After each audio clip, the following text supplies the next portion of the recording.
Alors, ce soir, vous êtes chanceux, vous allez avoir des choses inédites.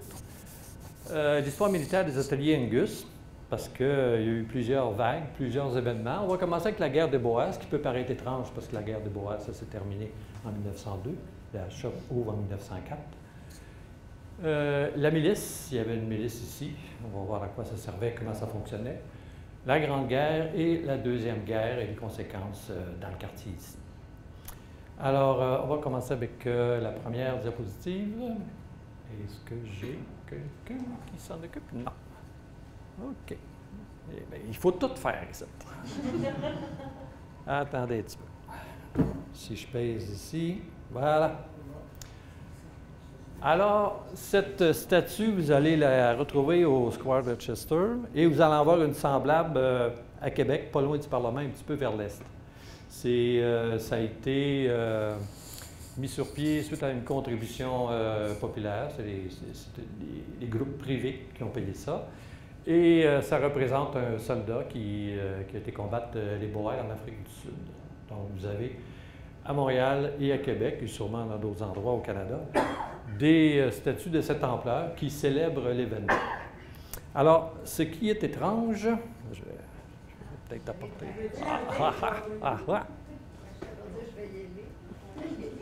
Ça va prendre un volontaire. Alors, on va aller à la suivante. Bon, alors ici, on a le maire Guerin, maire de Montréal. Irlandais, on a beaucoup parlé des Irlandais. Bien voilà, on revient encore avec les Irlandais. On va les voir beaucoup dans cette session-ci, d'ailleurs. Puis, à l'automne, encore une fois. Donc, lui, il est maire de Montréal de 1910 à 1912. À l'époque, le maire de Montréal n'a à peu près aucun pouvoir. C'est un poste purement honorifique. Il y a eu des scandales très importants auparavant.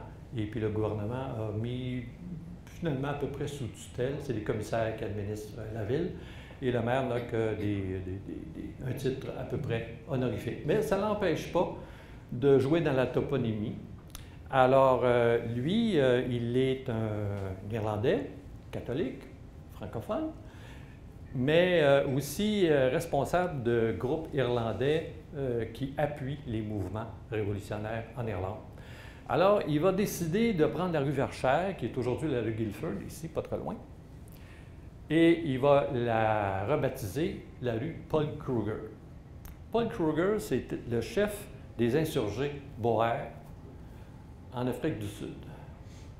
Alors, ça prenait quand même un certain culot. On retrouve dans les archives de la Ville de Montréal des lettres de citoyens outragés par cette décision-là, évidemment. Ça va persister jusqu'en 1932. Et après, ça va être éliminé, évidemment. Alors, c'est comme si on avait, je ne sais pas, à New York ou Chicago, une rue qui s'appellerait Ben Laden.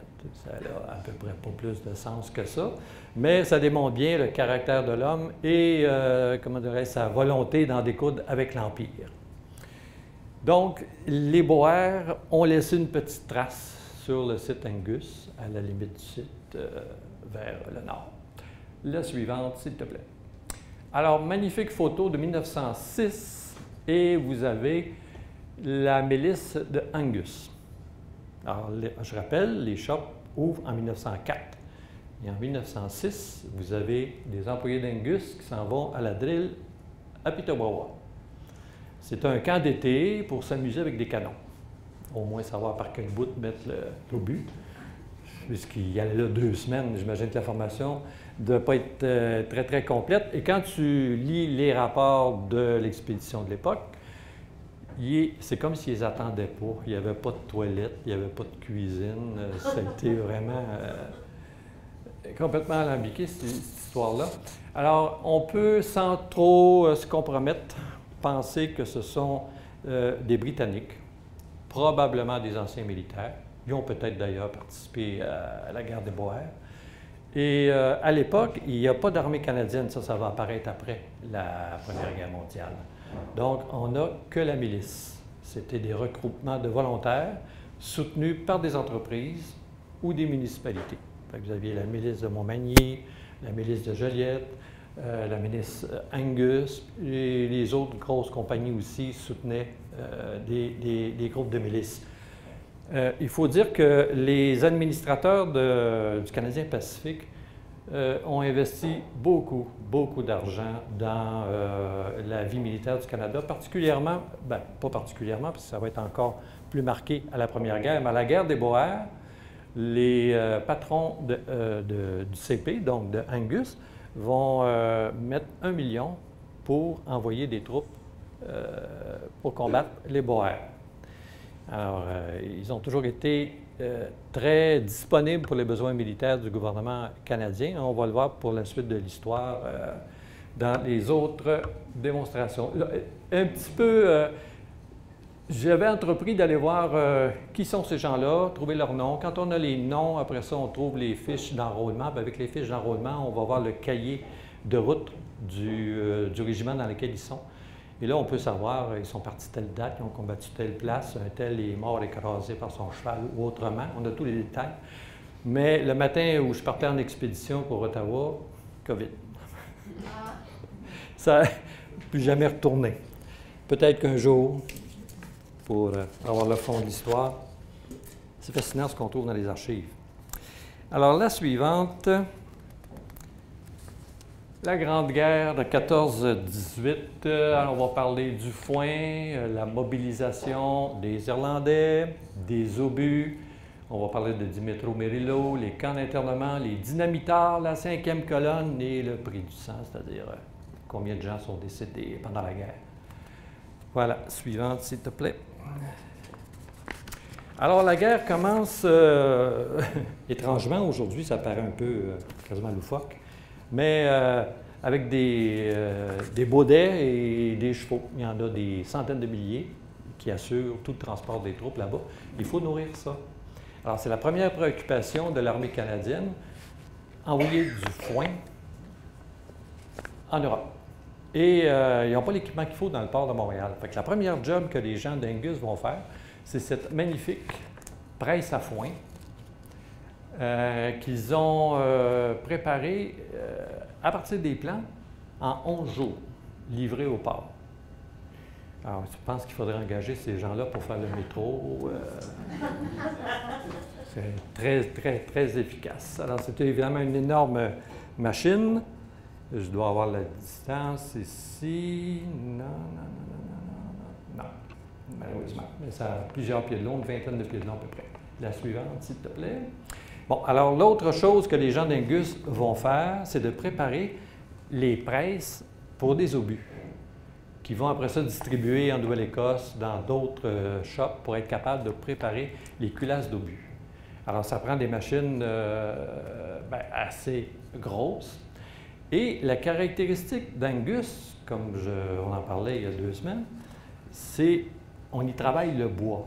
Ce qui veut dire que les menuisiers, les ébénistes qui préparent les modèles avec lesquels on va fondre le métal, ils sont Angus. Alors, ils vont préparer cet appareil-là, plusieurs, qui vont distribuer un peu partout au Canada et on va pouvoir commencer la fabrication des obus pour envoyer en Europe.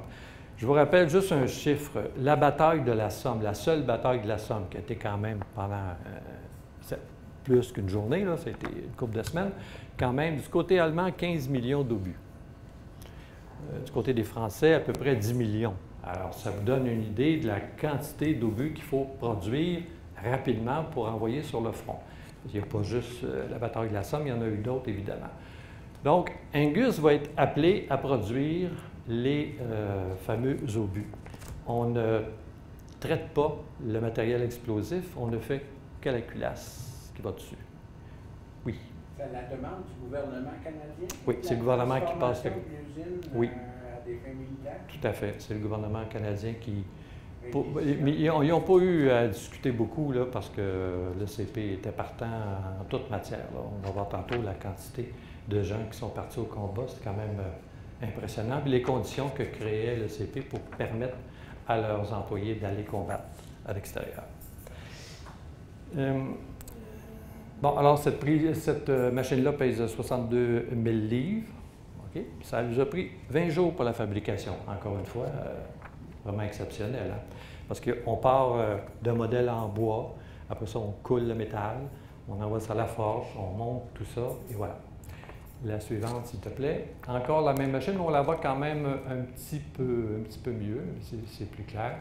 Ça, ils en ont fait une dizaine pour le port de Montréal. La suivante.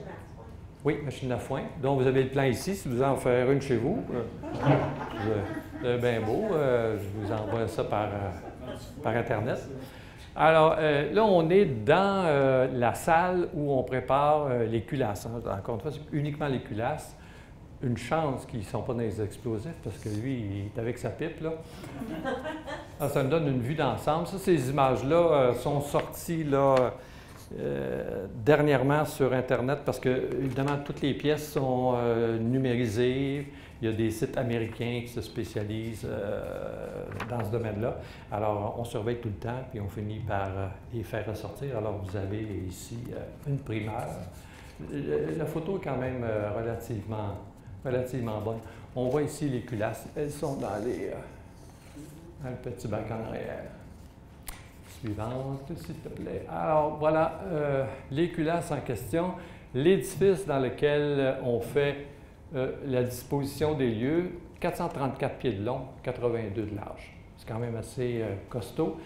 Et la photo d'en haut, ce sont des bulldozers qui ont été déshabillés pour garder que le moteur, puis les accoupler sur les machines nécessaires pour produire ça. Alors, pour produire une culasse, ça a l'air simple, mais il y a 27 opérations à faire. Et poser le détonateur, mettre des anneaux, enfin, bon. Et les gens d'Angus n'y arrivaient pas vraiment. Alors, le principe, c'est qu'il faut que votre culasse soit capable de procéder à la détonation. Il ne faut pas qu'elle enfle trop pour se coincer dans le canon, évidemment, pour être capable de sortir. Il faut qu'elle ait la bonne mesure pour rentrer dedans. Alors, eux, le problème, c'est qu'elle ne rentrait pas vraiment. Hein? Alors, ils en ont été obligés d'en détruire des centaines de milliers. Mais finalement, ils ont fini par s'ajuster puis réussir à produire le matériel nécessaire. La suivante, s'il te plaît. Alors voilà, c'est ce qu'ils produisaient. En fait, on regarde, nous, la partie d'en bas. Ça peut paraître bizarre qu'il y ait 27 opérations pour faire ça, mais il y a quand même du stock là-dedans, alors je vous rassure. C'est ça qu'on faisait aux ateliers Angus. La suivante. Bon, alors, les Irlandais, on va les voir sur les diapos 12, 13 et 14. Là.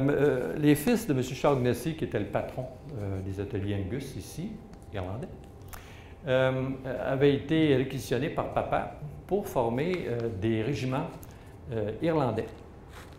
En principe, pour aller combattre en Europe, mais la drill n'a pas été suffisante. Les officiers britanniques ont décidé qu'il n'y avait pas la forme et les compétences pour aller combattre, mais on a quand même fait quelque chose avec eux. On les a envoyés de l'autre côté, en Irlande, la prochaine, s'il te plaît. Et l'autre après aussi, voilà. Ils ont fait des parades en Irlande.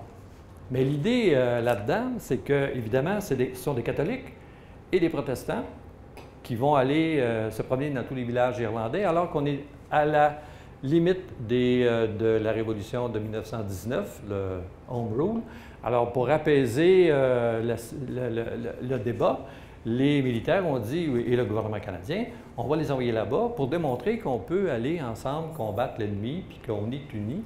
Alors, ils avaient leur slogan « Qui donc pourra nous séparer ?» ou « All in one ». C'est toujours des slogans comme cela. Une fois qu'ils ont fini la parade, ils sont venus ici.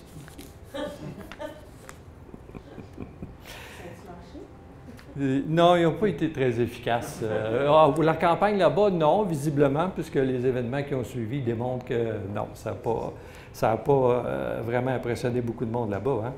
Alors, le CPR, pour les gens qui acceptaient d'aller dans ces troupes-là, leur garantissait 6 mois de salaire. C'était une prime qui était versée, plus la garantie de leur emploi au retour. La suivante, bon, on va parler de M. Dimitro Merillo. On est le 15 juin 1915. C'est un employé des ateliers Angus et il est autrichien, probablement ukrainien, parce que l'Autriche, à ce moment-là, contrôle l'Autriche-Hongrie, donc l'Ukraine. Il travaille ici, il est surpris, selon les rapports, parce qu'on peut douter de ce qu'on voit dans la revue du Canadien Pacifique là-dessus. Là. Il est arrêté par un gardien de sécurité. On dit qu'il avait de la dynamite et des instruments, puis qu'il était en train de mesurer quelque chose. Alors, était-il en train de chercher l'endroit idéal pour mettre les dynamites? Il faut dire qu'ici, là, où on est, en dessous, vous avez des tunnels, d'énormes tunnels, un peu partout, qui ont été comblés, je pense, en bonne partie. Il doit en rester peut-être quelques-uns, qui servaient... il y avait une centrale thermique au charbon, au bois et au charbon, qui fournissait l'électricité et la vapeur.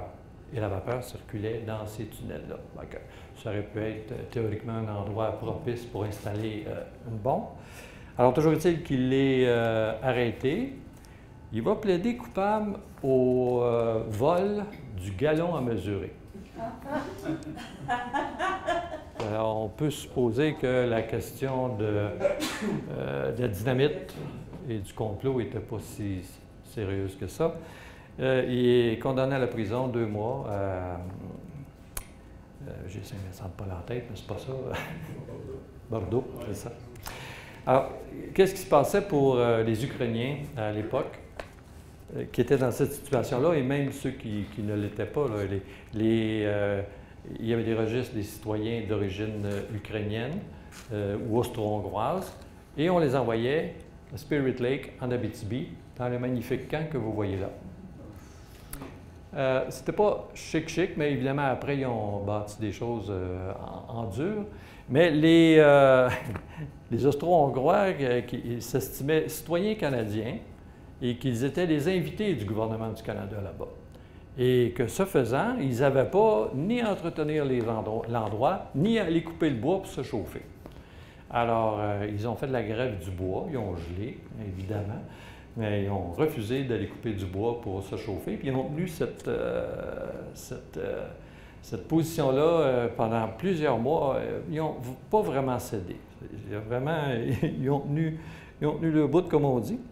Mais ils ont quand même passé une bonne partie de la guerre dans ces camps-là. À ma connaissance, le gouvernement canadien ne s'est pas excusé. Pour les Ukrainiens, les Italiens, je pense, oui. Les Japonais, oui. Les Ukrainiens, je ne pense pas que ce soit encore arrivé.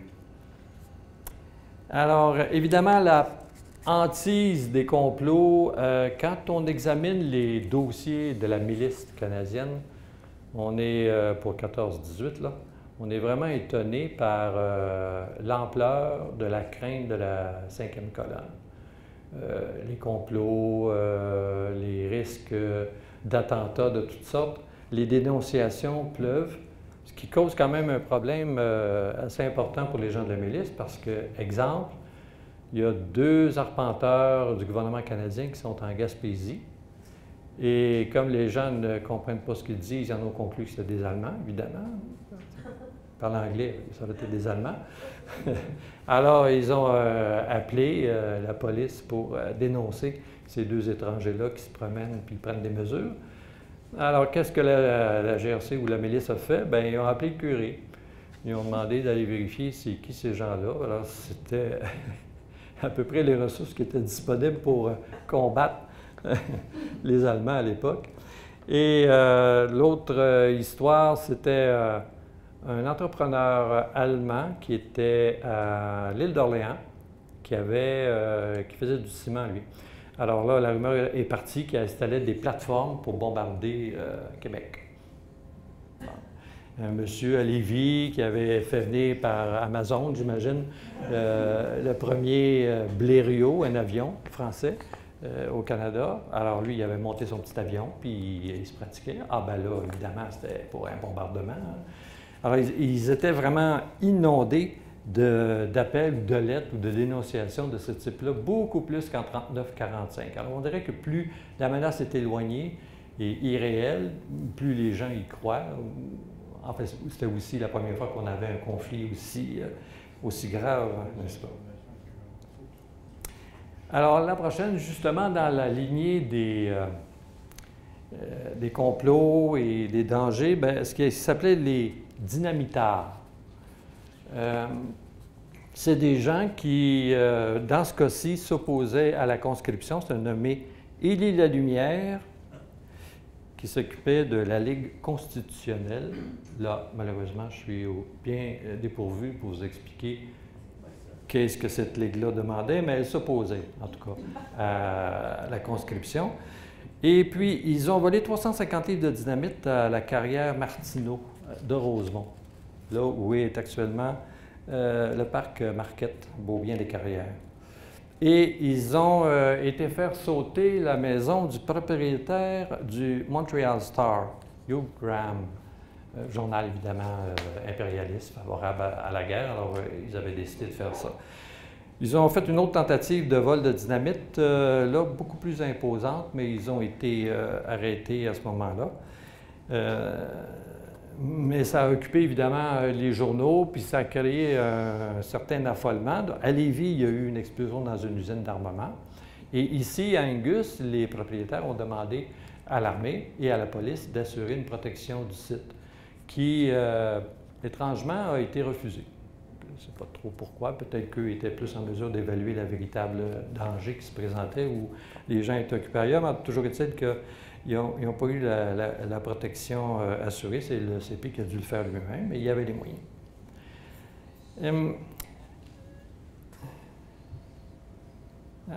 Un autre événement qui est joint en 1914-18, vous connaissez certainement Herbert Samuel Holt, la rue Holt, qui était le patron de la Banque royale, mais aussi impliqué dans le tramway et dans les compagnies d'électricité qui faisaient marcher les tramways, donc tout est dans tout, dans ce joyeux monde-là. Et lui, il fait une sortie assez étonnante, mais intéressante, où il dit qu'il dénonce le fait que l'Empire britannique profite de la guerre pour faire produire par ses colonies le matériel de guerre pendant qu'il occupe les marchés que les industries canadiennes ou australiennes ne peuvent plus occuper puisqu'ils produisent autre chose que ce qu'ils faisaient normalement. Alors, on ne peut pas dire que c'est quand même un nazi ni un gauchiste, mais il a fait cette sortie-là. L'autre personnage qui a marqué les esprits aussi à l'époque, c'est Monseigneur Bruchézy, bien connu, qui, lui, on est en 1914, hein, il est encore en train de, excusez l'expression, roter le problème antimoderniste. Alors, lui, il fait une déclaration comme quoi, finalement, la France n'a que ce qu'elle mérite. Elle a été méchante avec l'Église catholique en sortant tous les enseignants des écoles en 1903, 1905, on est quand même proche, et que, ben, tant mieux si les Allemands les ratiboisent puis qu'on n'entend plus parler. Alors, qui va répliquer? Maintenant, vous connaissez assez vos personnages historiques pour avoir une petite idée de qui c'est qui va aller planter sa pique. Gustave Frank.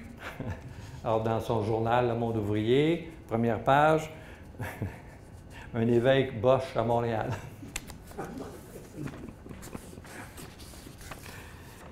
Alors, la suivante.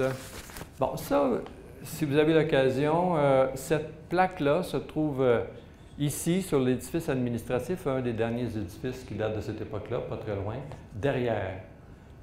Cette plaque-là est là. Elle rend hommage, évidemment, à tous les employés d'Angus, mais de l'ensemble du CP. Il y en a 23 plaques comme ça dans le Canada, la même, là, reprise à plusieurs exemplaires. Alors, pour ce qui est d'Angus, 350 employés qui vont aller au front. Il y avait à peu près les vrais employés, là, évidemment, il y a les employés qui sont là pour l'effort de guerre, mais il y a à peu près 3000 employés à l'époque. Donc, vous en avez 10 à peu près qui partent à la guerre. La plupart des Britanniques, alors ils ne sont pas, c'est pas vraiment des volontaires, ils sont conscrits, ils partent automatiquement, ils sont citoyens britanniques, ils ne sont pas citoyens canadiens, ils remplissent leurs devoirs, ils vont au front. Mais pour l'ensemble du Canadien Pacifique, c'est quand même étonnant, 11 340 employés qui vont aller au front. C'est beaucoup de monde, ce qui occasionne 1116 morts, tout de même, 2105 blessés. Et le CP va perdre 12 bateaux dans l'aventure. Alors, le Canadien Pacifique a mis énormément d'argent.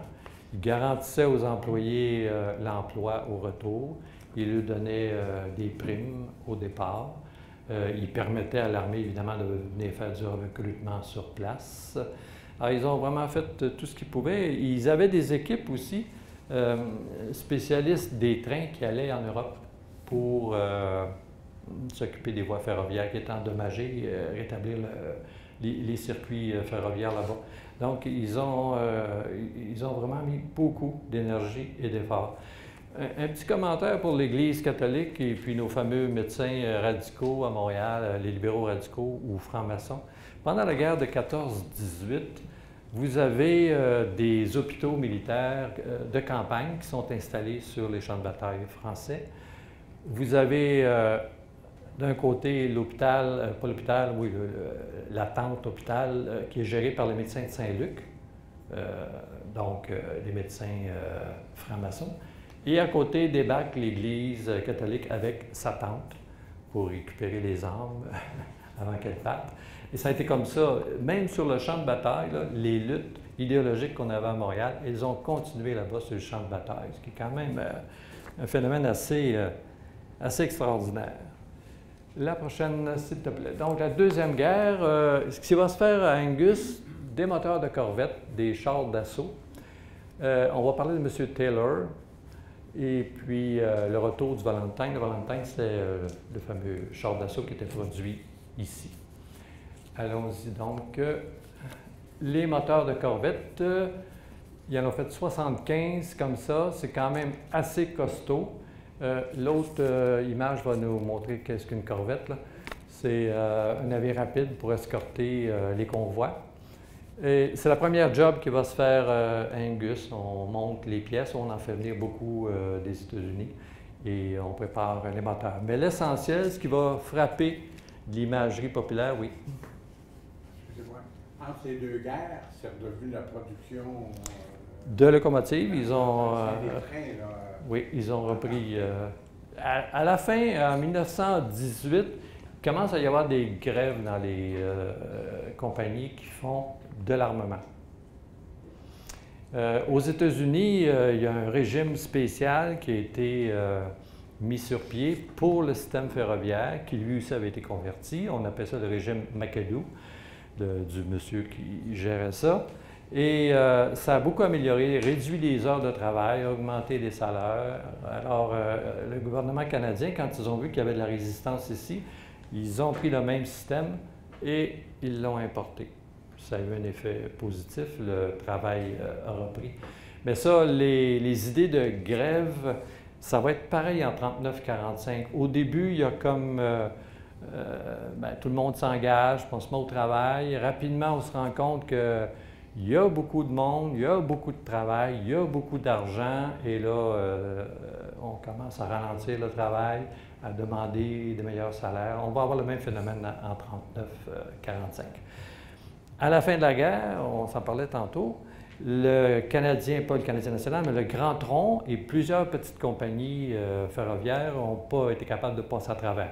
C'est pas possible d'obtenir des capitaux sur le marché londonien, alors ils sont acculés à la faillite. C'est là que va apparaître le Canadien national, qui est une nationalisation orchestrée par le gouvernement canadien pour maintenir des lignes ferroviaires là où il devait y en avoir, puis garder une certaine concurrence au Canadien Pacifique. Ce qui va faire dire évidemment aux gens du Canadien Pacifique à peu près la même rengaine qu'on entend entre TVA et Radio-Canada, c'est que tous les actionnaires et de Radio-Canada et du CN, bien, ce sont les citoyens du Canada, donc ça fait une compétition que les gens du CP n'ont jamais vraiment tolérée ou admise. Continuons donc. Alors, les fameux chars d'assaut en question. C'est un modèle de la compagnie Vickers en Grande-Bretagne. C'est un petit char d'assaut, peu blindé, qui n'a pas beaucoup d'armement non plus, qui au début était prévu pour aller en Syrie, donc dans le désert. Et le premier problème qui s'est posé, c'était pour les gens d'Angus d'avoir les plans. ça a été très long pour avoir les plans complets de cet appareil-là parce que la Vickers les envoyait par pièces détachées, par bateau, de peur que quelqu'un puisse saisir le plan complet de l'appareil. Alors ça a été la première bataille qu'ils ont livrée. Ça s'est fait avec du papier. Et après ça, ils ont commandé 100 chars d'assaut. Après ça, ça a été contremandé. Et quand les Allemands sont débarqués en Pologne, là, il y a eu un petit regain d'intérêt. Et là, le gouvernement britannique en a commandé 1500, mais destinés au marché russe. Donc, c'était destiné aux Russes. Évidemment, un char d'assaut qui était destiné au désert, c'est pas pareil comme, mettons, la Russie. Donc, il a fallu redessiner, modifier l'appareil et commencer à produire ça. Premier élément, les métaux qui étaient utilisés étaient achetés aux États-Unis. Eux en avaient déjà besoin, d'une part. Étaient difficiles à trouver. Donc, ça a pris plusieurs mois avant que sorte un char d'assaut. On va le voir d'ailleurs dans la prochaine, dans la démonstration officielle de l'appareil, mais ce que le spectateur ne sait pas, c'est que c'est pas vraiment un char d'assaut. Ça a toutes les apparences, là, mais il n'y a rien dedans. C'est pas prêt pour aller au combat, mais il fallait faire quelque chose. Puis, à l'époque, pour des fins de propagande, à cet événement-là, il y a une flopée de ministres qui sont là pour présenter ça. C'est suivi en direct par la CBC et l'ONF est disponible pour faire des films, ce qui nous donne une série de photos de très grande qualité prises à cette occasion-là. Il y avait toutes sortes de choses au Canadien Pacifique. Il y avait un grand orchestre qui tournait partout au pays et qui allait dans les usines d'armement. Je sais qu'il existe un enregistrement qui est fait par la CBC. Je n'ai pas réussi à le trouver. Un jour, on va tomber dessus. Mais il y a eu un concert, genre Ballroom, Angus, pour les employés. Vous aviez, c'est le seul endroit, Angus, où il y avait des cliniques de dons de sang permanentes. C'était installé là. Ils ont fait une collecte d'or, comme ils disaient, poignées de parapluie, dents, montres, pour acheter 2 avions pour les forces armées canadiennes. Il y avait des levées de fonds, évidemment, les fameux bons du Trésor pour les bons de la victoire, comme on dit. Alors, il y avait tout le temps de l'activité Angus, tout le temps de la propagande pour soutenir le moral puis amener les gens à travailler plus vite pour produire ces chars d'assaut-là. Il y avait 12 000 personnes qui travaillaient à Angus pendant la guerre 39-45. Malgré ça, il y avait peut-être trop de monde. L'état-major s'est rendu compte qu'il y a quelque chose qui ne marchait pas là. La vitesse à laquelle étaient produits les chars d'assaut, ça n'avait comme pas de bon sens. Alors, un enquêteur est venu et il a laissé un rapport écrit qu'on trouve dans les archives, qui est assez fascinant, où là, il regarde et, par exemple, ils reçoivent une caisse d'écrous. Et là, il y a 6 hommes qui s'en vont là et comptent les écrous, pour savoir combien il y en a. Alors que tout le monde sait que 30 écrous, ça va donner 2 livres, donc pèse ta boîte, puis c'est fini. Il y a 5 hommes pour installer le filage électrique à l'intérieur des chars d'assaut. Une personne est bien suffisante. Les portes sont gossées avec des ciseaux à métal. C'est une œuvre artisanale. Finalement, c'est une œuvre artisanale. C'était conçu finalement pour engager le plus de monde possible, puis faire travailler le plus de monde possible. Quand j'avais des entrevues, j'ai eu des entrevues avec des gens qui ont traversé cette période-là, qui était un monsieur qui était dessinateur de ces chars d'assaut-là. Après ça, il a été faire la guerre, lui, dans la marine, parce qu'il trouvait que l'uniforme était pas mal beau. Drôle de raison. Mais enfin, il s'est retrouvé à aller faire la guerre. Et quand il est revenu, il entendait les responsables syndicaux dire « ça nous prendrait une autre guerre ». C'était ça, la mentalité vers la fin de la guerre au Shop Angus. C'est triste à dire, mais c'est une espèce de, corruption là, qui s'était installée dans la richesse que permettait d'avoir la guerre.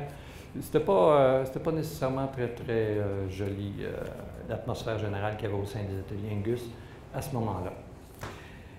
Bon, le Valentine, sous licence, 1420 copies. Et on a parlé des problèmes d'acier, tout ça. Voilà, bien, il s'en va en Russie via Mourmansk. Évidemment, ça ne fait pas le poids avec les chars d'assaut allemands de l'époque. Hein, ils n'ont pas fait long feu. Il en reste un seul, qui est en Grande-Bretagne, je pense, et un autre très abîmé dont on va parler tantôt, qui est à Ottawa. La prochaine, s'il te plaît. Alors, dans les efforts de propagande du gouvernement canadien, ils engageaient des artistes qui allaient dans les usines d'armement, des peintres ou des poètes, des journalistes, pour vanter les mérites du travail, soutenir l'effort de guerre. Donc ici, c'est fait à Angus par un artiste canadien qui s'appelle Frederick Taylor, qui est un communiste bon teint. Évidemment, au début de la guerre, les communistes étaient discrets ou pro-allemands. Quand les Allemands ont attaqué la Russie, puis pouf, tout le monde a changé son capot de bord, le temps de le dire. Alors lui, il a été faire son œuvre de militantisme en produisant des tableaux comme ça pour soutenir l'effort de guerre. Donc, ça nous donne une idée de l'ambiance générale qu'il y avait aux ateliers Angus. Bon, avant d'aller à la prochaine diapo, il faut que je fasse un trauma avertissement, les cœurs sensibles. M. Taylor avait une opinion assez arrêtée du Québec de l'après-guerre et on va voir un dessin qu'il a commis en 1948. On va le mettre ça. Alors, ça s'appelle La campagne au Québec. Ça dit tout. 48, Duplessis est élu, évidemment. Ceux-là sont aux Archives nationales du Canada. Mais si vous regardez, par exemple, les encans réguliers là, qui se font pour des œuvres d'art, vous allez voir passer assez souvent des Taylor. Il est coté, il est très connu. Mais son opinion n'était pas très reluisante de la population québécoise, n'est-ce pas? Alors, ici, pourquoi j'ai une page blanche? Nous le saurons dans 2 minutes.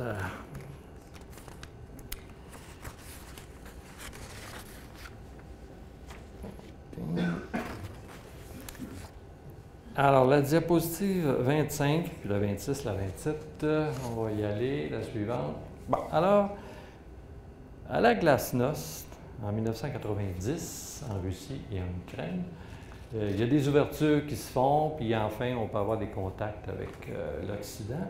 Alors, il y a un militaire, un chauffeur de char Valentine, russe, qui se souvient qu'il a perdu son char dans un marais pas loin de Kursk, en Ukraine, puis que peut-être qu'on pourrait le ressortir, puis que les Américains pourraient être intéressés pour le récupérer. Alors, tout le village s'y est mis, on a sorti ça avec des bulldozers. L'image suivante, s'il te plaît. Et on voit sur l'appareil une plaque où c'est marqué Angus, CPR, puis avec un numéro. Ils ont cherché 411, ils ont appelé CPR, ils ont dit on a trouvé quelque chose qui vous appartient, ça vous intéresse? Ah bon. Fait que là, le brave monsieur Langlois qui était cadre ici au CP, avec monsieur Charpley qui a construit cet appareil-là, qui a travaillé dessus. L'autre aussi, c'est un technicien d'Angus, et le pilote à l'extrême droite. Alors, eux, ils s'en vont là. Il y a une cérémonie d'accueil, le pain, le sel, un toast, un autre toast, un autre toast, les fleurs. Là, tout le monde s'aimait, rendu à la fin de la journée. Et là, tout d'un coup, les représentants ukrainiens disent on l'échangerait pour un hôpital.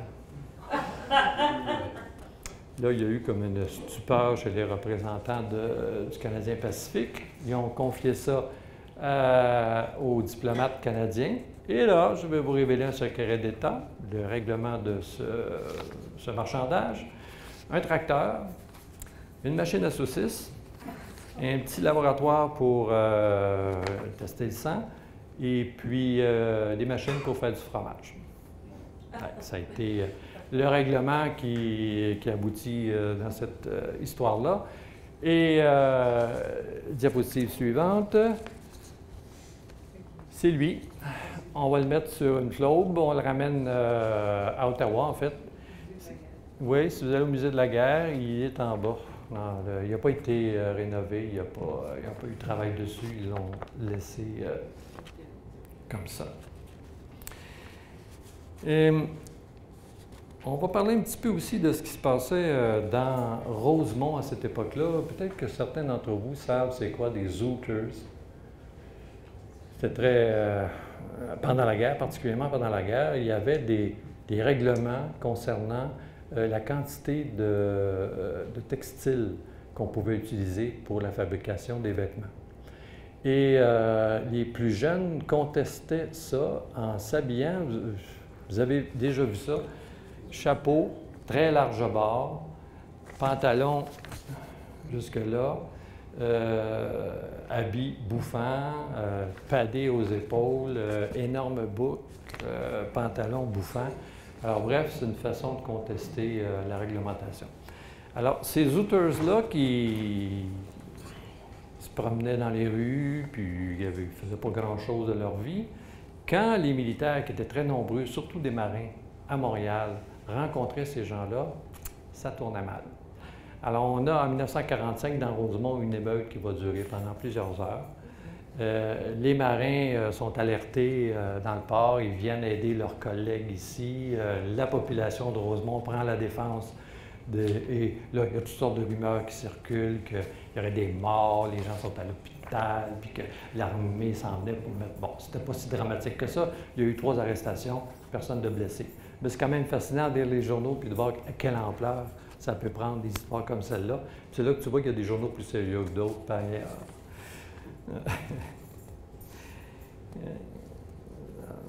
Préparation de fromage.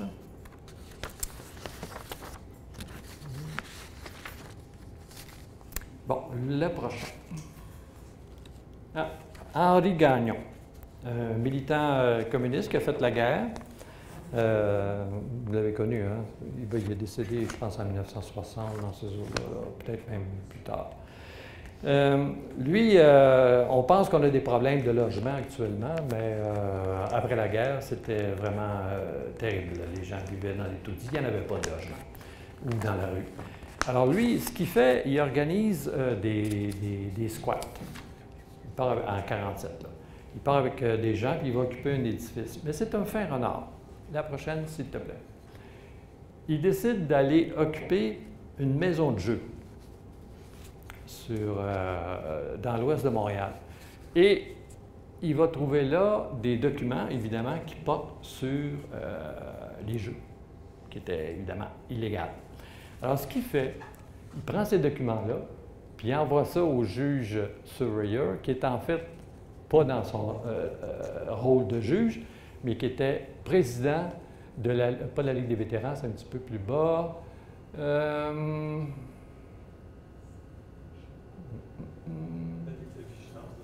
Voilà, comité de vigilance, qui est le comité qui va donner naissance après ça au mouvement qui va être animé par Pax Plante et la mère Drapeau. Alors lui, il était assez fin pour savoir que s'il transmettait aux autorités, des autorités politiques dans ce cas-là, militantes, des documents qui démontrent qu'ils occupent un endroit où de toute façon il se passe des choses illégales, c'était assez délicat pour la police d'aller les déplacer de cet endroit-là. Et ça fournissait des munitions, évidemment, à ce mouvement-là. Il était assez habile là-dessus. Alors, ils ont commencé à occuper différents endroits comme ça, des squats. Puis, ils prenaient possession d'un édifice, puis ils s'installaient là, puis ils disaient au gouvernement, on ne bouge pas tant qu'il ne se passe pas quelque chose dans le domaine du logement. Bon, on a toujours évidemment la parité du côté de l'Église catholique. Alors, dans Rosemont, entre autres, il va y avoir une réaction parce que l'Église catholique est extrêmement inquiet de ce mouvement-là, évidemment. Si jusqu'à la guerre 39-45, l'ennemi était le franc-maçon et le juif, après la guerre, c'est le communiste. Alors ça, on va les servir à toutes les sauces. Dès que quelqu'un mène un mouvement de contestation, on va le qualifier de communiste et ça règle le dossier. Alors, voici ce qui se passe dans Rosemont. La prochaine diapositive, s'il te plaît. Non, avant, oui. Excusez. C'est le fameux comité là, dont on parlait tantôt de vigilance, faisait sa propagande. Alors, vous voyez ici à quel point Montréal était dans une situation catastrophique. On en a peut-être mis un peu. Mais enfin, c'est le genre de poster qu'on affichait dans la ville de Montréal en 1945-50. Suivant. Alors voilà, c'est la réplique de l'Église catholique. C'est la création d'un village de logement pour travailleurs. C'est une coopérative de travailleurs et c'est Cité Jardin au début. Ça a beaucoup changé, n'est-ce pas? Non, hein, c'est ça. Ils ont fait faillite assez rapidement.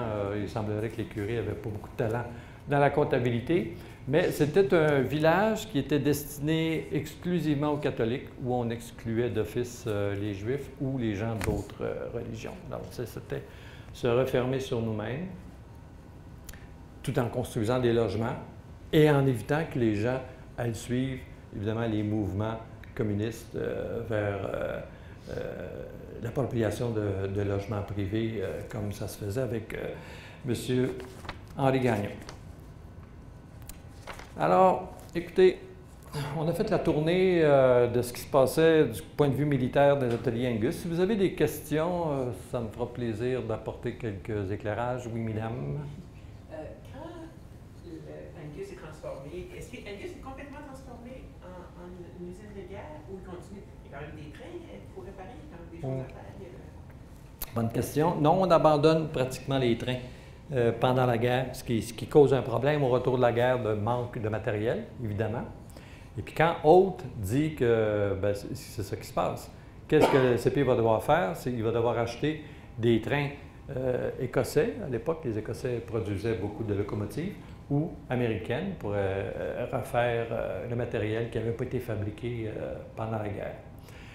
L'autre chose qui est intéressante aussi, c'est qu'en 1937, donc les gouvernements étaient conscients de ce qui se préparait en Europe, là.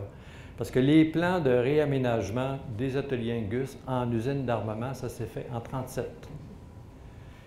Mais il y avait juste un petit problème, c'est qu'ils n'avaient pas compris que c'était passé de quoi entre 14-18 et 39. Donc, ils faisaient des plans pour faire des obus. Évidemment, les canons, c'était encore utile, mais c'était plus les combats de position, ça prenait de la mobilité et des chars d'assaut. Donc, pouf, ils ont dû s'ajuster très rapidement, mais c'est quand même étonnant qu'en 1937, là, la théorie militaire au Canada est encore arrêtée en 18. C'est comme si on reprenait la guerre de 18 sur le même modèle. Mais quand même, 1937, déjà, on planifiait ça. Autre petit élément qui me revient en mémoire, c'est que Angus était doté de puits artésiens pour l'eau. Parce qu'à l'époque, on redoutait la qualité de l'eau fournie par la municipalité. Donc, le CP avait fait creuser ces puits. Puis, une des hantises de la guerre 14-18, c'était l'empoisonnement des puits par les Allemands.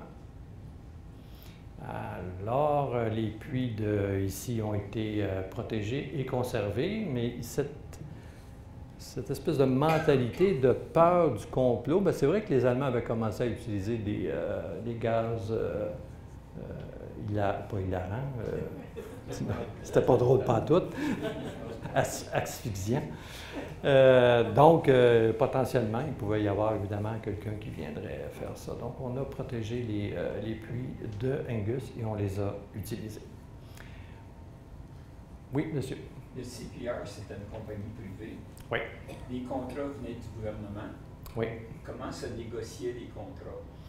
Bon, M. Shaughnessy allait en Angleterre, puis on discutait de ce qui était nécessaire. Mais encore une fois, tout le long de la Deuxième, de la Première Guerre, le CP s'est toujours mis à la disposition de l'Empire. Les gens du Canadien Pacifique étaient de fervents, ce qu'on appelait à l'époque des impérialistes. L'Empire, on est au service de l'Empire, on lui doit tout. La richesse vient de l'Empire, donc on retourne. Alors, c'était pas, la discussion ne devait pas être très difficile, là. Ce qui était beaucoup plus compliqué, c'était les approvisionnements. Trouver les métaux, trouver le matériel pour faire ça, et les ressources humaines, évidemment, capables de le faire. Mais ça fait partie de toute aventure de ce genre-là, là. Mais ça se négociait de gré à gré, il n'y avait pas de difficulté. Il n'y avait pas non plus vraiment, bien, comme on l'a vu, hein, le coût de revient d'un char d'assaut, là, à l'époque, c'est 96 000 $. C'est ça que ça coûtait pour produire un char d'assaut. Mais ça n'a jamais causé de discussion ou de problème, ça, l'argent.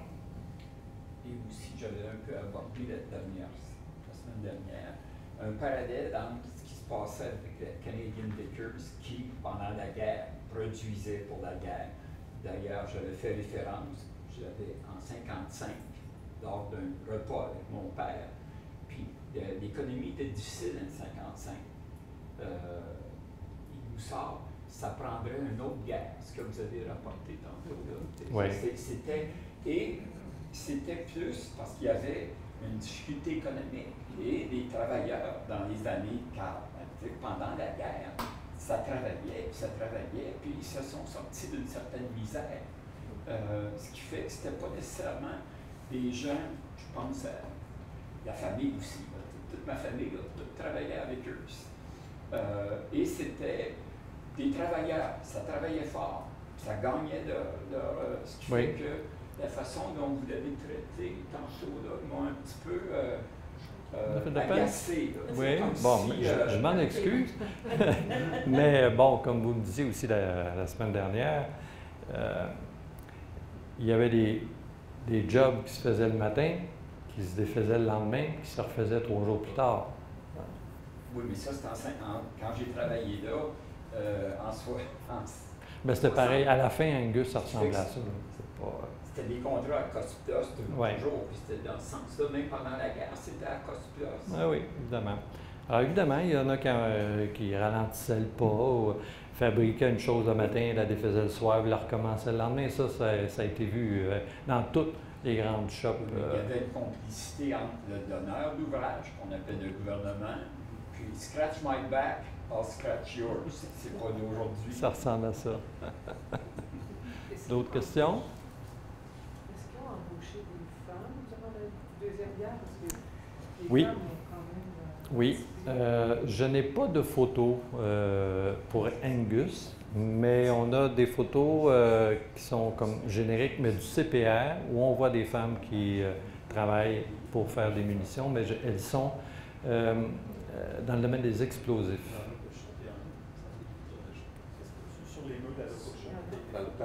Oui, on voit il y a toujours eu des femmes, Angus, qui travaillaient pour les wagons, pour faire les fauteuils, les rideaux, les nappes, parce que, bon.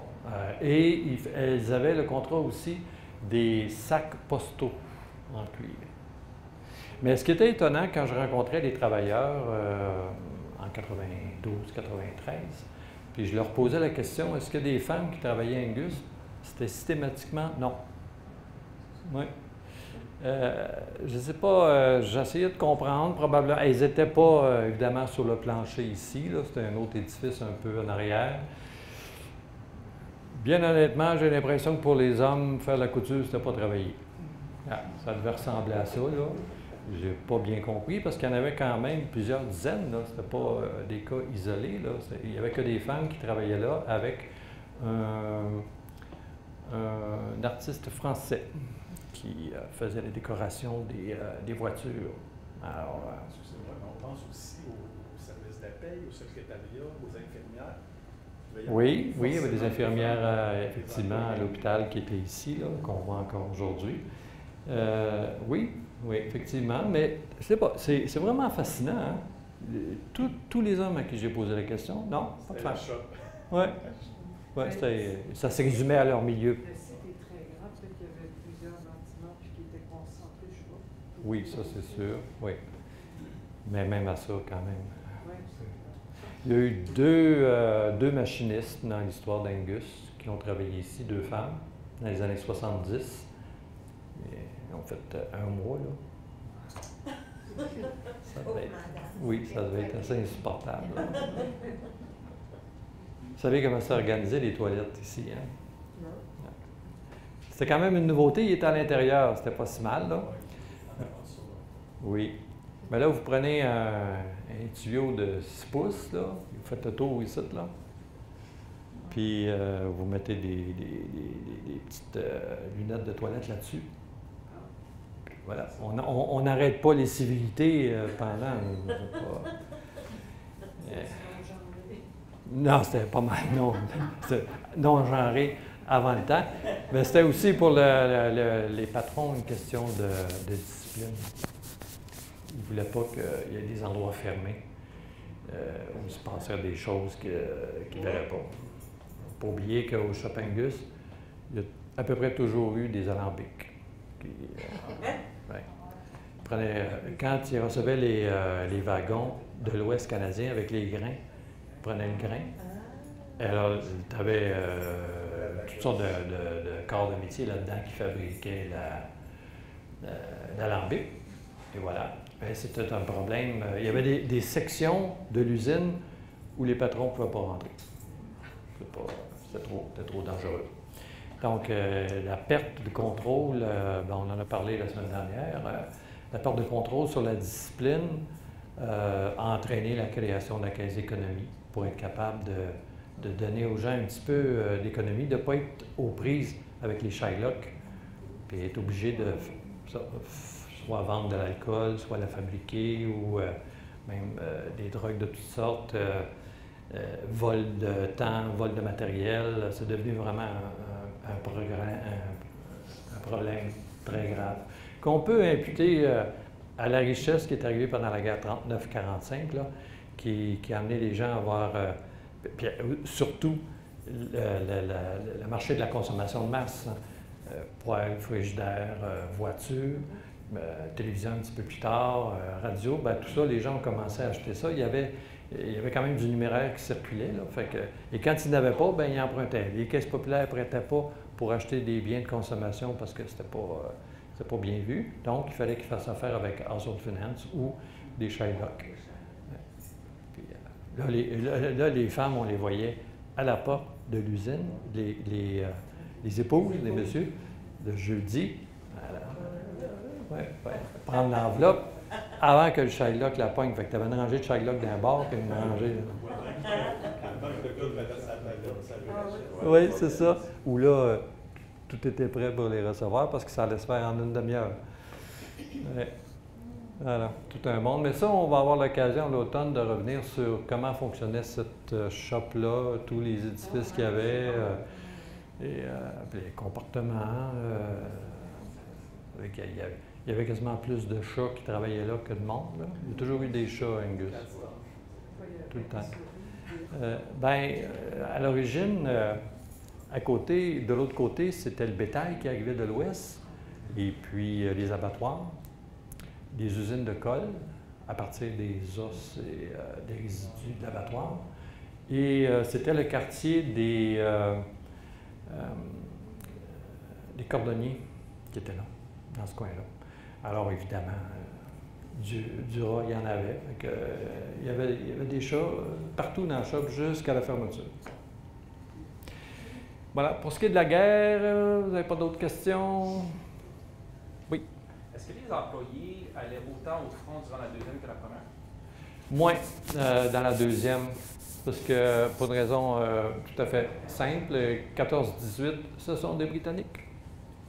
Ils n'ont pas de citoyenneté canadienne. C'est un Dominion. C'est pas, Le Canada devient un État plus indépendant après la guerre, justement, en 1919, 1920.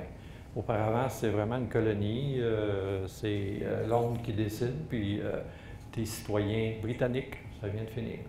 Alors qu'en 1939, évidemment, c'est un petit peu différent. Mais vous avez sûrement entendu dire que en 1914 et en 1939, les Canadiens français ont moins participé à l'effort de guerre que les anglophones.